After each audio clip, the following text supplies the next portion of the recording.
sa patuloy po nating pananaliksik kung ano pang pwede natin gawin sa mga produkto ng Pilipinas. Kasama natin ngayon si Froilan D. at saka si Willie Chua. Ito sila mga stalwarts ng innovations in the coconut industry. Hindi ito copra guys, no? Hindi ito yung ordinary coconut guys. May laman ng mga coconut nito, no? So ngayong araw na ito mga kaibigan, si Froilan gumawa ng pinakita sa akin sample. Anong tawag mo dito? Coco crema. Coco crema. Coconut, isang pirasong niyog, Yeah. ginawang 4 na litrong Litrong coco crema. coco crema, actually coconut milk Yeah, coconut. na may VCO. Andiyan ang bisyo. And then hinaluan ng konting kape o pwedeng tsokolate and whatever, no? So ngayong araw titikman po natin, okay? Let's toast to that. Yeah. Toast.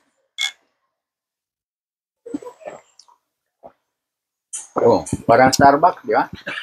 Parang Starbucks. Talaga. Wow. Wow. Isang pirasong niyog, 4 na litrong gatas na pwede mong i-flavor ng tsokolate, kape, strawberry, or whatever. The same time, pwede pa natin gawing ice cream. Oh. Galing ng Pilipino, utak ng Pilipino. We will share this with you Yes. sa ating 3rd edition ng Tuklas Yaman on Opo. PTV4. Walang batang magugutom With dito this. sa ating Pilipinas kung may niyog. Okay. Salamat. Thank you. Thank you.